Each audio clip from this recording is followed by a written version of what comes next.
let us discuss on yet another group of fundamental rights, that is the cultural and educational rights or the minority rights. So, this particular video is on Article 29 and 30. In fact, as I told earlier also, there are 6 groups of fundamental rights. We have seen right to equality, then right to liberty, the most fundamental of all fundamental rights, right against exploitation, right to religion, 25 to 28. Now, Article 29 and 30, it is the cultural and educational rights.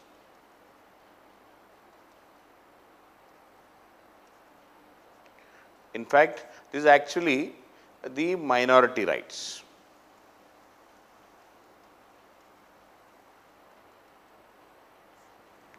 So, 2 articles are there in this cultural and educational rights or the minority rights. So, first is Article 29. Article 29 says protection of interests of minorities, very clear the heading, the protection of interest of minorities.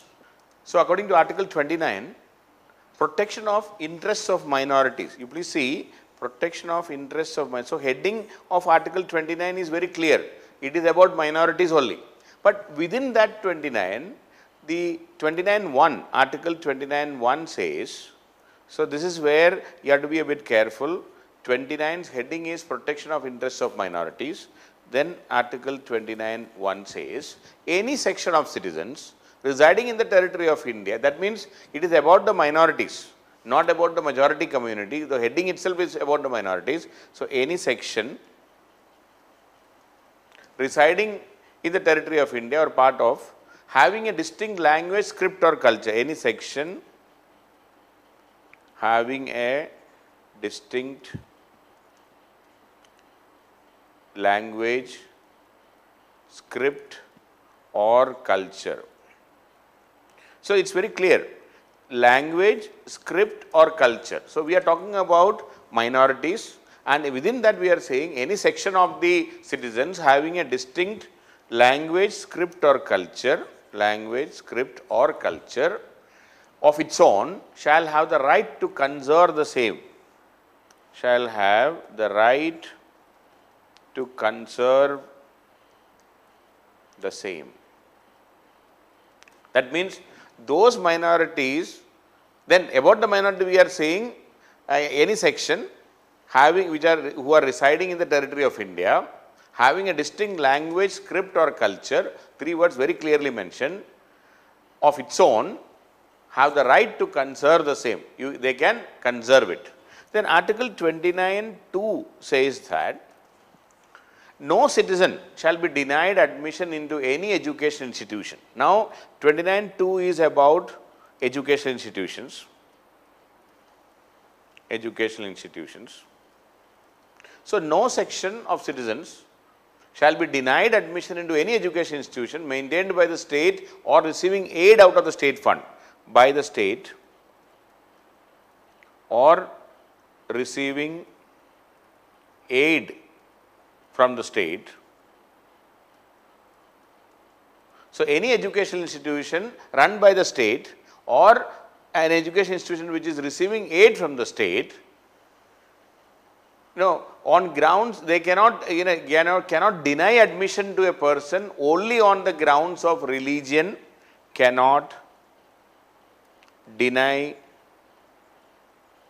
admission. So, an education institution run by the state or receiving aid from the state cannot deny admission only on the grounds of religion, race, caste, language or any of them. Religion, race, caste, language or any of them. So, again it is written for the minorities. Please understand that. Please do not take that this is for a majority community. It is specifically for the minorities. Okay. So, it says any education institution, Article 29(2) says any education institution either run by state or which is receiving aid from the state cannot deny admission only on the grounds of, it is only word is very important, only on the grounds of religion, race. So, sex word is not mentioned here, caste or language, religion, race, caste or language or any of them. So, it is very clear, an education institution run by the state cannot deny admission to a minority, okay, because Article 29 is talking about protection of interests of minorities. And in 29, who is that minority? It is saying that those who are having who is a minority, very clearly mentioned, who is having a distinct script, language, script or culture. So, that is about Article 29. Then Article 30. Coming to Article 30. Article 30 is specific about something else. It rights of minorities establish and administer educational institutions. So, the right to establish and administer educational institutions.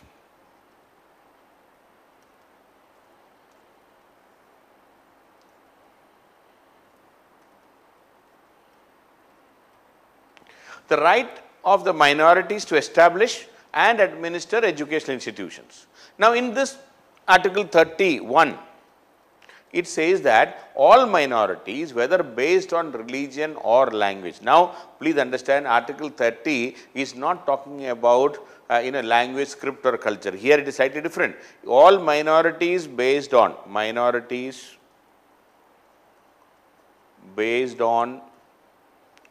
language or religion. Okay. So, two minorities are mentioned in Article 30. Minorities based on language or religion have the right to establish and administer education institutions of their choice. Okay. Minorities based on language or religion can establish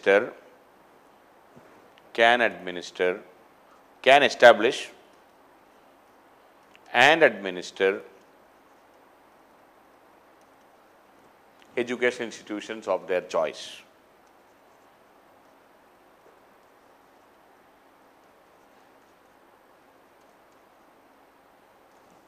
Can establish and administer education institutions of their choice. So, in Article 30, we are talking about only two types of minorities, that is minorities based on language or religion.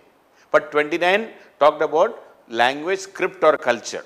So, it is very clear. And number 2 is Article 31A is also there. It says that in making any law providing for compulsory acquisition of any property of an education institution, if the property of an education institution is to be taken over, if it is run by a minority referred in this Article 31, then state shall ensure that the amount fixed by or determined under such law for the acquisition of such property is such as would not restrict or abrogate the rights guaranteed. That means they should be adequately compensated.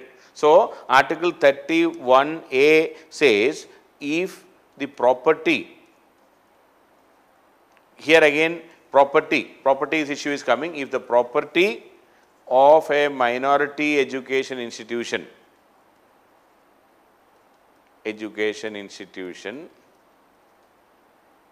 is to be taken over,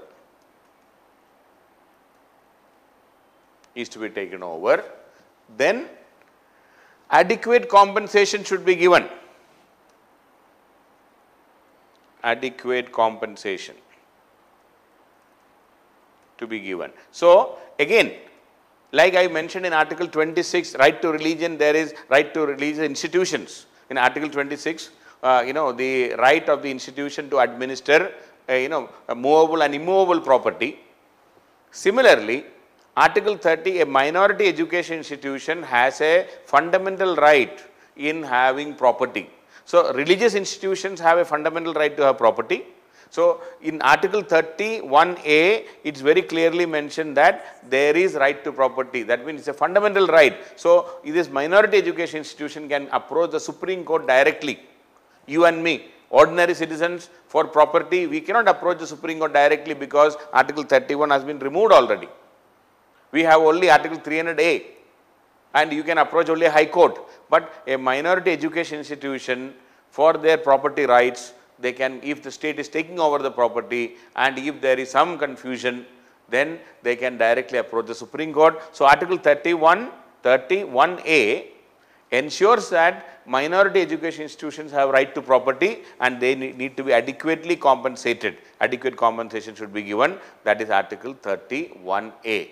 And similarly, Article 32, it says the state shall not, in granting aid to an education institution, while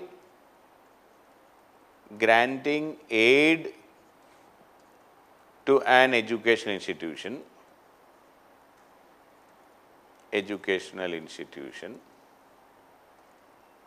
while granting aid to an educational institution, discrimination should not be there, or rather while granting aid to an education institution which is run by the minority cannot be discriminated. So, it is very clearly mentioned the state shall not in granting aid to the education institution discriminate against any education institution on the grounds that it is under the management of a minority, whether based on religion or language. So, while granting aid to an education institution, minority educational institutions, whether based on religion or language,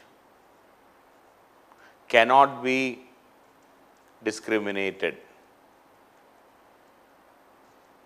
Okay. So, while granting aid to an education institution, especially the minority education institutions, whether based on religion or language, cannot be discriminated. So, it is very clear. So, Article 32 says that if the state is giving some aid or grant to education institutions, then you cannot discriminate a minority education institution only on the ground that it is based on religion or language.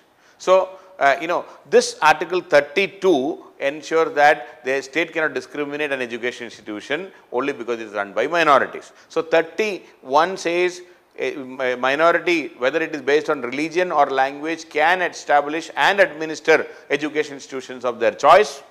31A says that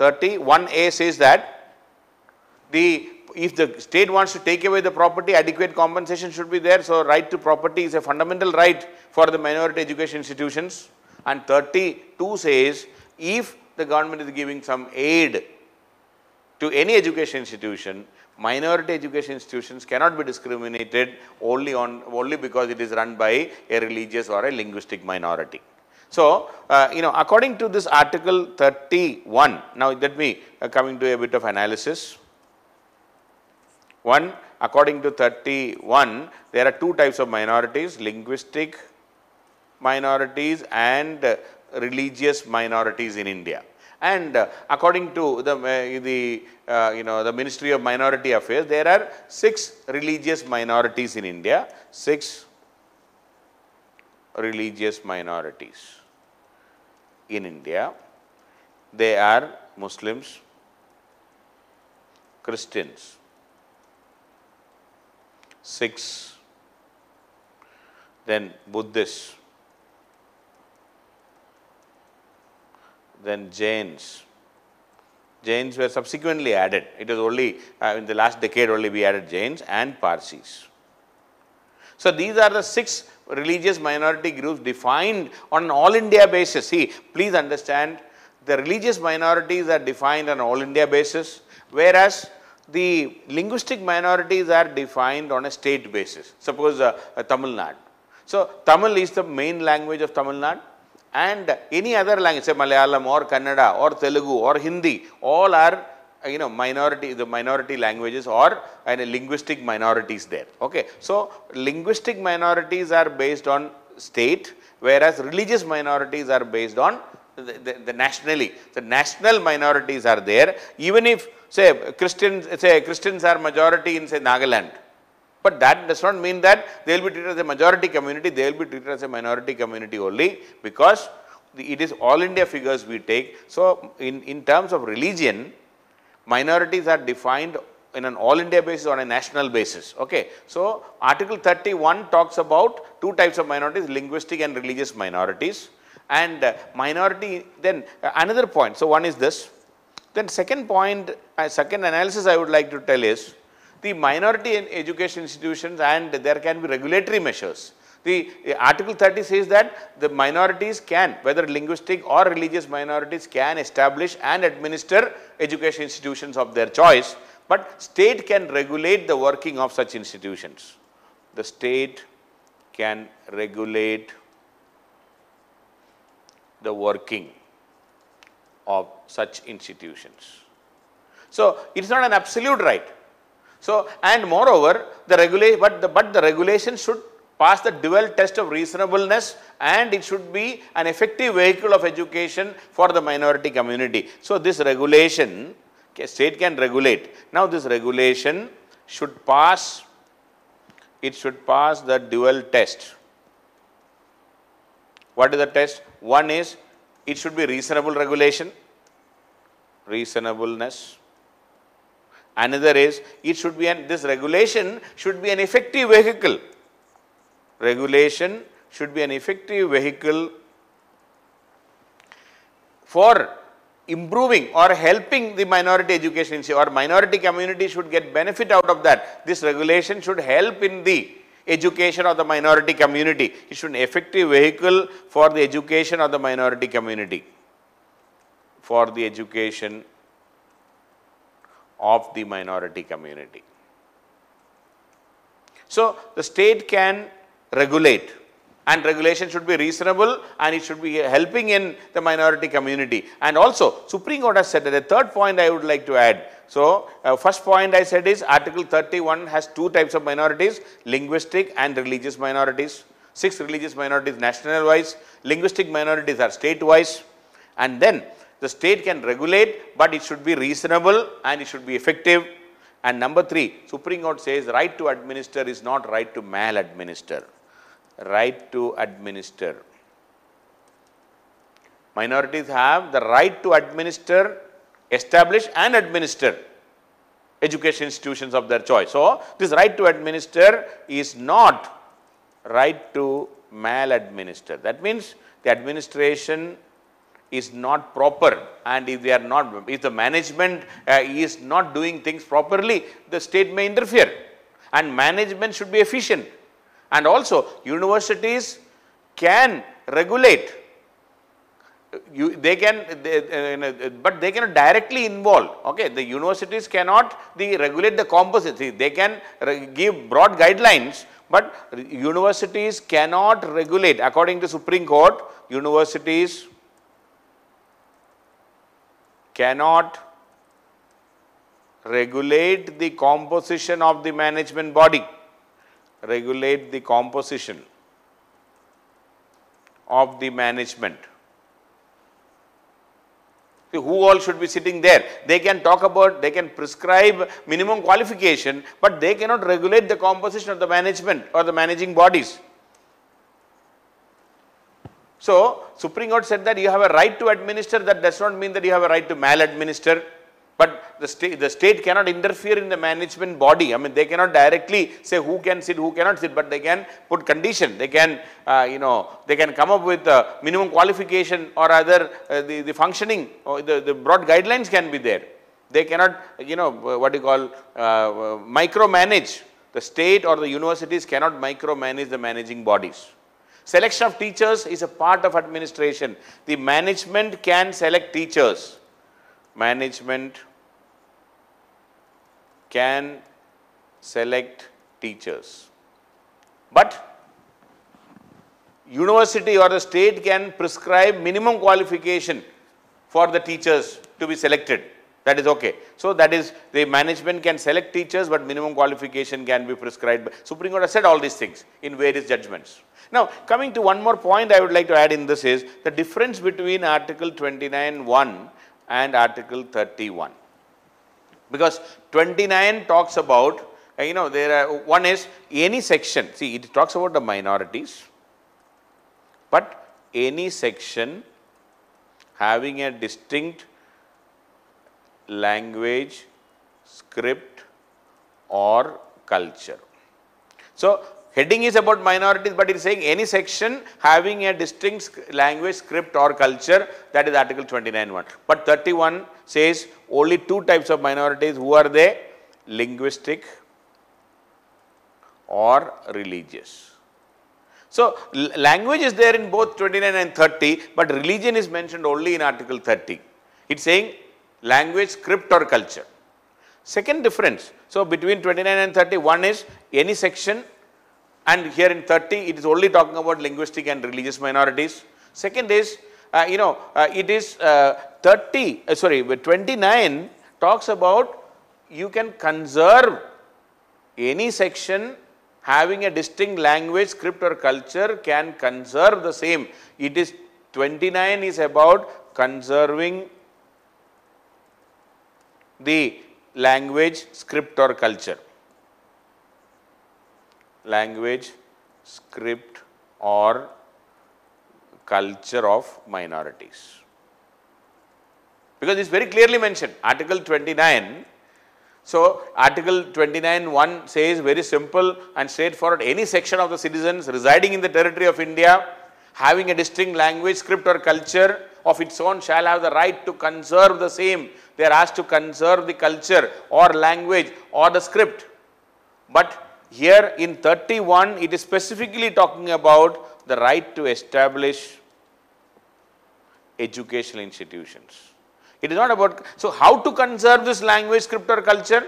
It can be conserved by using establishing educational institutions of their choice. It is specifically about educational institutions of their choice. So, they have a right to establish education institutions of their choice under article 31. Then a third difference is, it does not, or 29(1) does not deal with education as such. 29(1) is not dealing with education as such. Of course, in the 29(2) it is talking about that, but 29(1) is not talking about education as such, but 30 is only about education, only about education. So, 29(1), please see once again, it is about any section having a distinct language, script or culture. 31 only linguistic and religious minorities. That is the first difference. Then the second difference we are talking about is, 29 is asking to conserve the culture, but how to conserve is not mentioned in 29(1). But 31 says you establish education institution, because through the education institution you can conserve your language, script or culture, but it has narrowed down the minorities to only religious and linguistic minorities. And 29(1) is not dealing with education as such, but 30 is dealing with only about this education institute. So, these are the, now the point I would like to ask is a final conclusion. Let me just talk about what is the need for article 29 and 30. What is the purpose? When we are already saying that article 14 says all are equal, article 15 says that no citizen shall be discriminated only on the basis of race, religion, caste, sex, place of birth, very clear. So, all are equal. Article 19 says anybody can establish, or other 19(1)(g), article 19(1)(g), it says any citizen can have any occupation or profession, including establishing an education institution. Then what is the need for 29 and 30? See, this is the beauty of our Indian constitution. 29 and 30 is the assurance given to the minority communities. It is a reassurance. Already we have assured right from article 14, 15, 16, we said no discrimination. Article 19 said you can have any occupation of your choice. Then article 25 to 28 talks about the religious rights. Even then, so we have, so as far as a minority is concerned, we have already article 14, 15 and 16 to ensure equality. Article 19, 1G says you can have any occupation of your choice. Article 25, 26, 27 and 28, it talks about the religious rights of any citizen of this country. So these are all applicable to minorities. But even then, we are adding 29 and 30 to reassure the minority. So this Article 29 and 30 brings minorities at par with the majority community. This is to ensure that the minorities are not at a disadvantage in a democratic society. In a democracy, especially a first past the post system where elections are held, it is highly unlikely that minorities will come to the power or minority voice will be heard in the decision making, because 80% of our community are one religious community, 80% are Hindus and all other minorities put together another 20% in our society right now. So there is no question of, in a first past the post democratic system, majority view will always prevail. Minorities cannot do anything. Only if the minorities can do something, only if the majority community wants them to do something. It cannot be the other way around. Minorities cannot dictate terms in a democracy like India's, where 80% of the population belong to one particular community. So the constitution makers, which were majority of the constitution makers were from the Hindu community, they willfully and in a very conscious decision, they have taken a conscious decision to provide these facilities to the minorities, to ensure that a constitutional guarantee is given to the minority community, to ensure that minorities are not felt abandoned. Their rights, they should protect their culture, they should have their basic rights. Education is the best way to protect the culture. That is why they are allowed to establish education institutions of their choice. Education institutions are a must, because the culture can be transferred from one generation to another generation. It can be done only through an education institution. So these education institutions will help in protecting the culture of the minorities, the language of the minorities, even the religious minorities. There they can pass on the religious tenets from one generation to another generation through education institutions. And that is why the minorities are given this. So this 29 and 30 will ensure a constitutional guarantee to the minorities to protect their culture. And you can also say this 29 and 30 ensures unity in diversity in India. Unity in diversity. Because this, unless you protect the culture, there cannot be any diversity. If the minority culture is, if it is finally dissolved or diluted, then this unity in diversity concept itself will fail. One fundamental tenet of unity in diversity is every culture should be protected. Every culture should be intact. No culture should be diluted. If culture is to be protected, then there should be education institutions. And these education institution guarantee is provided through Article 29 and 30. So these rights are not an ordinary right. This is the constitutional guarantee to the minorities. This is not a charity from the majority community to the minorities.